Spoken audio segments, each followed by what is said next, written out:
നമസ്കാരം, ഇൻസൈഡിലേക്ക് സ്വാഗതം. വയനാട്ടിലെ ഉരുൾപൊട്ടലിന്റെ വ്യാപ്തിയും മരണസംഖ്യയും ഒക്കെ തന്നെ ഉയരുന്ന സാഹചര്യത്തിൽ 350-ലധികം ആളുകൾ മരണപ്പെട്ട ഒരു വലിയ ദുരന്തമായി തന്നെയാണ് അതിനെ നോക്കിക്കാണുന്നത്. ഇത് പരിഗണിച്ചുകൊണ്ട് ദേശീയ ദുരന്തമായി വയനാട് ദുരന്തത്തെ പ്രഖ്യാപിക്കണമെന്ന ആവശ്യമാണ് സംസ്ഥാന സർക്കാർ ഇതിനോടകം തന്നെ മുന്നോട്ട് വച്ചിരിക്കുന്നത്. നിരന്തരമായി സംഭവം നടന്ന അന്നു മുതൽ തന്നെ കേന്ദ്ര സർക്കാരിനോട് ഇത് തുടർച്ചയായി ആവശ്യപ്പെട്ടുകൊണ്ടിരിക്കുകയാണ്.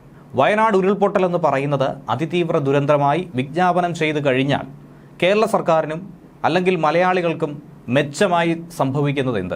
അധികമായി ലഭിക്കുന്ന ലാഭം എന്താണ്? അല്ലെങ്കിൽ അങ്ങനെ പ്രഖ്യാപിച്ചു കഴിഞ്ഞാൽ ഉണ്ടാകുന്ന മാറ്റം എന്തായിരിക്കും? ഈ ആവശ്യത്തിൽ കൃത്യമായൊരു പ്രതികരണം മുൻ കേന്ദ്രമന്ത്രി വി മുരളീധരൻ നൽകുകയാണ്.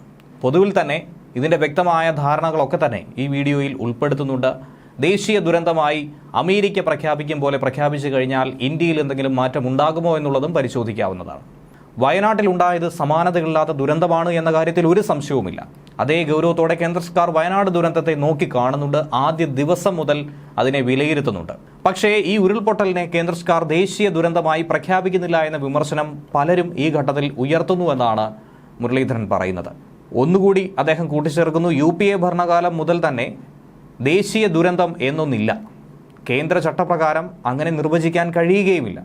2013 ഓഗസ്റ്റ് 6-ന് അന്നത്തെ കേന്ദ്ര ആഭ്യന്തര സഹമന്ത്രിയായിരുന്ന മുല്ലപ്പള്ളി രാമചന്ദ്രൻ തന്നെ അത് ലോക്സഭയിൽ വ്യക്തമാക്കിയത് കൂടിയാണ്. UDF MPമാരടക്കം ഇത് ശ്രദ്ധിക്കുമെന്ന് കരുതുന്നുവെന്നാണ് ഫേസ്ബുക്ക് കുറിപ്പിലൂടെ വി മുരളീധരൻ ചൂണ്ടിക്കാണിക്കുന്നത്. ദേശീയ ദുരന്തമെന്ന തലക്കെട്ട് കൊടുക്കുന്നില്ല എങ്കിൽ പോലും ഓരോന്നിനെയും തീവ്രതയനുസരിച്ച് കൈകാര്യം ചെയ്യുകയാണ് അതിൻ്റെ രീതി. അതത് സർക്കാരുകൾക്ക് ആവശ്യമായ എല്ലാ പിന്തുണയുമാണ് കേന്ദ്ര സർക്കാർ നൽകിപ്പോരുന്നത്. വയനാട്ടിൽ സൈന്യം തന്നെയാണ് തുടക്കം മുതൽ 6-ാം ദിവസം വരെയും ദുരന്ത ഭൂമിയിൽ രക്ഷാദൗത്യത്തിന് നേതൃത്വം നൽകിക്കൊണ്ടിരിക്കുന്നത്. അപകടമുണ്ടായ ഉടൻ തന്നെ പ്രധാനമന്ത്രി നരേന്ദ്രമോദി കേരളത്തിൽ വിളിച്ച് കാര്യങ്ങൾ അന്വേഷിച്ചിരുന്നു. ദുരിതാശ്വാസ നിധിയിൽ നിന്നും മരിച്ചവരുടെ ബന്ധുക്കൾക്ക് വേണ്ട വിധത്തിൽ ധനസഹായവും പ്രഖ്യാപിച്ചു കഴിഞ്ഞു. നേരിട്ട് വിളിച്ചാണ് ഇക്കാര്യങ്ങളും പിന്തുണയും ഒക്കെ വാഗ്ദാനം ചെയ്തത് പോലും. അതുകൊണ്ട് ദുരന്ത സമയത്ത് അടിസ്ഥാനരഹിതമായ ഒരു വിവാദമായി മാത്രമേ ഇതിനെ നോക്കിക്കാണാൻ കഴിയൂ എന്നാണ് വി മുരളീധരന്റെ വാക്കുകളിലൂടെ മനസ്സിലാക്കാൻ കഴിയുന്നത്. എന്നാൽ ഓരോ പ്രകൃതി ദുരന്തത്തെയും ദേശീയ ദുരന്തമായി പ്രഖ്യാപിക്കാൻ വ്യവസ്ഥയില്ല എന്ന് കേന്ദ്ര സർക്കാർ വാദിക്കുന്ന ഈ സാഹചര്യത്തിൽ എന്താണ് ദേശീയ ദുരന്തമെന്ന ചോദ്യം ഒരുപക്ഷെ സാധാരണക്കാരുടെ മനസ്സിൽ ഉയർന്നു വന്നേക്കാം. ദേശീയ ദുരന്തത്തെ എങ്ങനെയായിരിക്കും പ്രഖ്യാപിക്കുന്നത്? ദേശീയ ദുരന്തമെന്ന് പറഞ്ഞാൽ തന്നെ എന്താണത്? അതിൻ്റെ മാനദണ്ഡങ്ങൾ എന്തൊക്കെയാണ്? ഈ സംശയമാണ് പലരുടെയും മനസ്സിൽ ഇക്കഴിഞ്ഞ ദിവസങ്ങളിലൂടെ കടന്നുപോയിക്കൊണ്ടിരിക്കുന്നത്. അമേരിക്ക പോലുള്ള രാജ്യങ്ങളിൽ പ്രസിഡന്റ് ഒരു സംഭവത്തെ ദേശീയ ദുരന്തമായി പ്രഖ്യാപിക്കാറുണ്ട്. ഇന്ത്യയിൽ അങ്ങനെ ഒരു വിജ്ഞാപനത്തിനുള്ള വകുപ്പില്ല എന്നുകൂടി വ്യക്തമാക്കാം. കാരണം അമേരിക്കയിൽ പ്രസിഡന്റ് ദേശീയ ദുരന്തമായി പ്രഖ്യാപിച്ചാൽ മാത്രമേ ഫെഡറൽ എമർജൻസി മാനേജ്മെന്റ് ഏജൻസിക്ക് അതിൽ ഇടപെട്ട് പ്രവർത്തിക്കാൻ സാധിക്കൂ, എല്ലാവിധ സന്നാഹങ്ങളും ഒരുക്കി നൽകാനും കഴിയൂ.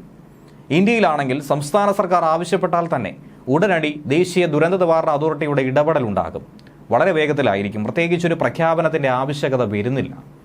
കേന്ദ്ര സേനകളെ ദുരന്ത മേഖലകളിലേക്ക് അയക്കുകയും ചെയ്യും. ദുരന്തം സംബന്ധിച്ച വിലയിരുത്തൽ നടത്തുന്നത് ധനകാര്യ കമ്മീഷനുകളാണ്. 12-ാം കമ്മീഷൻ മുതൽ ഇത്തരം വലിയ ദുരന്തങ്ങളെ അതിതീവ്ര ദുരന്തം, അതായത് ഡിസാസ്റ്റർ ഓഫ് സിവിയർ നേച്ചർ എന്നാണ് സാധാരണഗതിയിൽ പറയുന്നത്. ഇതിന് പറയപ്പെടുന്ന മാനദണ്ഡങ്ങൾ എന്ന് പറയുന്നത് നേരത്തെ സൂചിപ്പിച്ച 10-ാം ധനകാര്യ കമ്മീഷൻ, അതായത് 95 മുതൽ 2000 വരെയുള്ള കമ്മീഷൻ ദേശീയ ദുരന്തത്തെ സംബന്ധിച്ച് കൃത്യമായ നിർവചനം കൊണ്ടുവന്നു. ഒരു സംസ്ഥാനത്തെ ജനസംഖ്യയുടെ 1/3 ആളുകളെ അത് ബാധിച്ചാൽ ആ ദുരന്തത്തെയാണ് അപൂർവ തീവ്രതയുള്ള ദേശീയ ദുരന്തമായി വിളിക്കാൻ കഴിയുന്നത്. എന്നാൽ എന്താണ് അപൂർവ തീവ്രതയുള്ള ദുരന്തം എന്നത് സംബന്ധിച്ച് കൃത്യമായ നിർവചനമൊന്നും തന്നെ ഇതുവരെ നൽകിയിട്ടില്ല. ദുരന്തത്തിന്റെ തീവ്രതയുടെ അടിസ്ഥാനത്തിലാണ് സാധാരണ ഇത് സംബന്ധിച്ചുള്ള തീരുമാനം എടുക്കുക എന്നാണ് കമ്മീഷൻ പോലും പറയുന്നത്.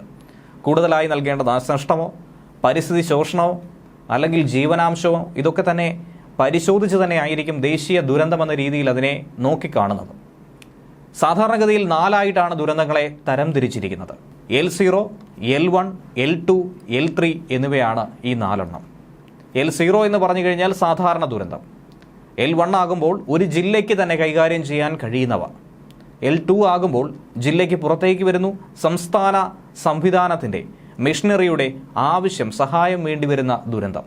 ഇനി L3 എന്ന് പറയുമ്പോൾ സംസ്ഥാനത്തിൻ്റെ കയ്യിലും നിൽക്കാത്ത ദുരന്തമായി തന്നെയാണ് അതിനെ നോക്കി കാണേണ്ടത്.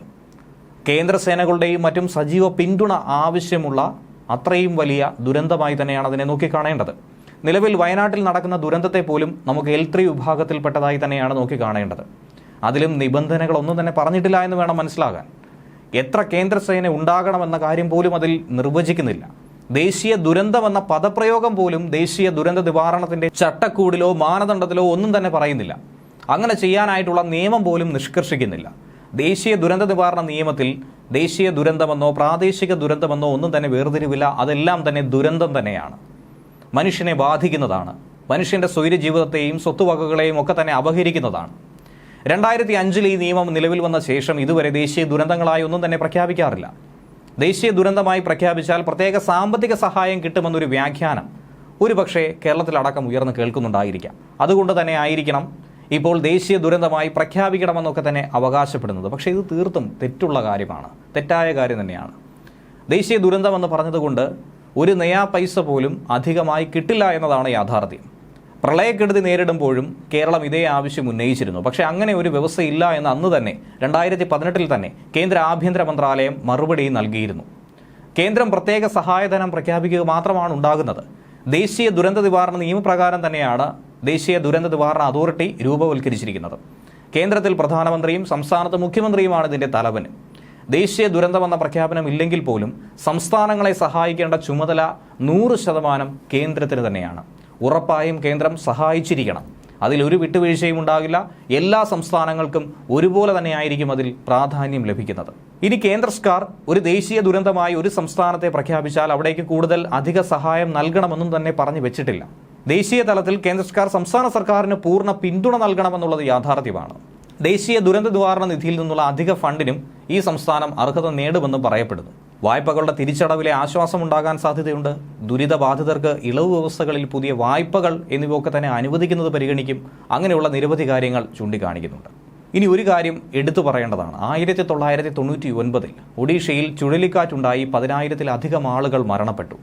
മൊത്തം 250 കോടി രൂപയാണ് ദുരിതാശ്വാസത്തിനും പുനരധിവാസത്തിനുമായി കേന്ദ്രം ആദ്യം അനുവദിച്ചത്. എന്നാൽ അന്നൊന്നും തന്നെ ദേശീയ ദുരന്തമെന്ന പ്രഖ്യാപനം ഉണ്ടായിരുന്നില്ല. ഓർക്കണം, 10,000-ലധികം ആളുകളാണ് അന്ന് മരണപ്പെട്ടത്.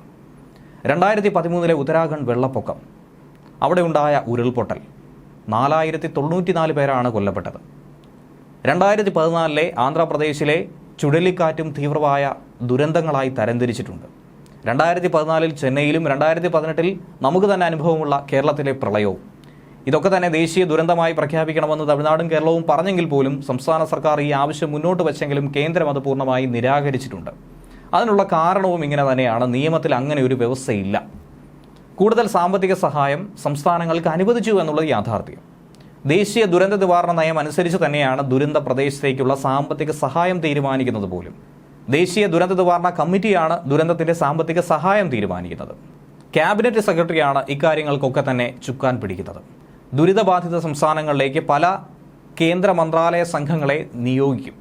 നാശനഷ്ടങ്ങളും ആവശ്യമായ ദുരിതാശ്വാസ സഹായങ്ങളുമൊക്കെ ഇവർ മനസ്സിലാക്കി പഠിച്ചു വിലയിരുത്തും. നേരത്തെ നാഷണൽ കലാമിറ്റി കണ്ടിജൻസി ഫണ്ട് എന്നൊരു ഫണ്ട് നിലവിലുണ്ടായിരുന്നു. നേരത്തെ കേട്ടിട്ടുള്ളതാണ്. ധനകാര്യ കമ്മീഷന്റെ ശുപാർശ അനുസരിച്ച് ഈ ഫണ്ട് ദുരന്ത പ്രതികരണ ഫണ്ടിലേക്ക് ലയിപ്പിക്കുകയാണ് ചെയ്തത്, NDRF ഫണ്ടിലേക്ക്. ദുരന്തം വിജ്ഞാപനം ചെയ്യേണ്ടത് സംസ്ഥാന സർക്കാരുകൾ തന്നെയാണ്. അത് ഭംഗിയായി തന്നെ കേരളം ചെയ്തു കഴിഞ്ഞു. ദുരന്തത്തെയല്ല, അംഗീകൃത ദുരന്തത്താൽ ബാധിക്കപ്പെട്ട പ്രദേശത്തെയാണ് വിജ്ഞാപനം ചെയ്യുന്നത് പോലും. മേപ്പാടി പഞ്ചായത്തിലെ 3 വില്ലേജുകളെയാണ് ദുരന്ത ബാധിത പഞ്ചായത്തായി പ്രഖ്യാപിച്ചിരിക്കുന്നത്, മേഖലയായി പ്രഖ്യാപിച്ചിരിക്കുന്നത്. ആ ദുരന്തത്തിൻ്റെ തീവ്രത, അതെത്രത്തോളം ആളുകളെ ബാധിച്ചിരിക്കുന്നു, അതിൻ്റെ ഭീകരാവസ്ഥ, ഇതൊക്കെ തന്നെ മനസ്സിലാക്കി കേന്ദ്രം ഇനി എന്തെങ്കിലും അധിക സഹായം നൽകിയാൽ പോലും ആ പണം പോലും കൃത്യമായ ചട്ടങ്ങൾ അനുസരിച്ച് മാത്രമേ ചെലവഴിക്കാൻ കഴിയൂ എന്നതാണ് മറ്റൊരു ഭാഗം. അതൊക്കെ കൊണ്ട് തന്നെയാണ് മുഖ്യമന്ത്രി പിണറായി വിജയന്റെ നേതൃത്വത്തിൽ ദുരിതാശ്വാസ നിധിയും അതിലേക്കുള്ള പണപ്പിരിവും ഒക്കെ തന്നെ നടക്കുന്നത്. അതായത് സംസ്ഥാനത്തിന് വേണ്ട വിധത്തിൽ അത് ചെലവഴിക്കാനായി കഴിയും. ആ പണം എങ്ങനെ ചെലവഴിക്കണമെന്ന് അതത് സംസ്ഥാനങ്ങൾക്ക് തീരുമാനിക്കാം. പക്ഷേ ഒരു കേന്ദ്ര ഫണ്ട് ലഭിച്ചു കഴിഞ്ഞാൽ അതിന് കൃത്യമായ ചട്ടക്കൂടുണ്ട്. അതനുസരിച്ച് മാത്രമേ മുന്നോട്ട് പോകാൻ കഴിയൂ എന്നുള്ള ഒരു വെല്ലുവിളി നിൽക്കുന്നുണ്ട്. ഇനി വിജ്ഞാപനം പുറത്തു വന്നാൽ മാത്രമേ ബാങ്കുകളിൽ നിന്നും ദുരന്തം കണക്കിലെടുത്തുള്ള വായ്പാ മൊറട്ടോറിയം ഒക്കെ പ്രത്യേക ഇളവുകൾ ചെയ്ത് അനുവദിക്കാനായി കഴിയൂ എന്നുള്ള ഒരു വശം കൂടിയുണ്ട്. വിജ്ഞാപനം ചെയ്യപ്പെട്ട മേഖലകളിൽ മാത്രമേ റിസർവ് ബാങ്ക് ഇങ്ങനെ അനുമതി നൽകി സഹായങ്ങൾ നൽകുകയുള്ളൂ. കൊറോണ സമയത്ത് നമുക്ക് ഓർമ്മയുള്ളതാണ് മൊറട്ടോറിയം പ്രഖ്യാപിച്ചതൊക്കെ തന്നെ.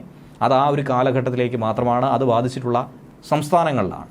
ധനകാര്യ കമ്മീഷനുകൾ രൂപം കൊടുത്തിട്ടുള്ള സംസ്ഥാന ദുരന്ത പ്രതികരണ നിധി NDRF, അതിൽ കേന്ദ്രം 75% നിക്ഷേപിക്കുകയും സംസ്ഥാനം ബാക്കി തുകയുമാണ് ഇടുന്നത്. ആ തുക എല്ലാ കൊല്ലവും കൃത്യമായി കിട്ടുന്നുണ്ട്. ഇനിയിപ്പോൾ ആ പണം കൃത്യസമയത്ത് ഉപയോഗിച്ചില്ലെങ്കിലോ അത് ലാപ്സായി പോവുകയില്ല. അത് ആവശ്യമുള്ളപ്പോൾ എടുക്കാൻ കഴിയുന്ന ATM പോലെ ആയിരിക്കും പ്രവർത്തിക്കുക. ബാങ്ക് അക്കൗണ്ടിൽ പണം കിടക്കുന്നത് പോലെ തന്നെ അത് അവിടെ ഫിക്സഡ് ഡെപ്പോസിറ്റായി തന്നെ കാണും. ഒരു അത്യാവശ്യ ഘട്ടം വരുമ്പോൾ എടുത്ത് ചിലവഴിക്കാനും കഴിയും. ഇനി പണം തികയാതെ വരുമ്പോഴാണ് SDRF കൂടാതെ NDRFിൽ നിന്നും അധികമായി ഏതെങ്കിലും തുക എടുക്കുകയുള്ളൂ. അതായത് ദേശീയ ദുരന്ത പ്രതികരണ നിധിയിൽ നിന്നും. ഈ വർഷത്തെ ആദ്യ ഗഡു ഈ അടുത്തായി കിട്ടിയിട്ടുണ്ട്. കഴിഞ്ഞ 10 വർഷത്തിനിടയിൽ ഏതാണ്ട് 2 ലക്ഷം കോടി രൂപയാണ് ദേശീയ നിധിക്കായി കേന്ദ്രം തന്നെ മാറ്റിവെച്ചത്. സർക്കാർ മാനദണ്ഡം അനുസരിച്ച് ദുരന്തം കൈകാര്യം ചെയ്യാനുള്ള തുക അതിൽ കൃത്യമായി തന്നെ ഉണ്ടാകും. അധികമായി എന്തെങ്കിലും വേണമെങ്കിൽ അതും അതിൽ ഉറപ്പാക്കിയിരിക്കും. ഇത്തരത്തിലാണ് നിലവിൽ ദുരിതാശ്വാസ നിധിയും അതിൽ വരുന്ന പണവും മുന്നോട്ട് പോകുന്നത്. അതുകൊണ്ട് തന്നെ ദേശീയ ദുരന്തമെന്ന രീതിയിൽ ഒരു പേര് മാത്രമേ അതിന് സൃഷ്ടിക്കാൻ സാധിക്കൂ. അതുകൊണ്ട് പ്രത്യേകിച്ച് ഉപയോഗമുണ്ടാകില്ല എന്നുള്ളത് യാഥാർത്ഥ്യമാണ്. ന്യൂസ് ഡെസ്ക് മലയാളി വാർത്ത ഇൻസൈറ്റ്.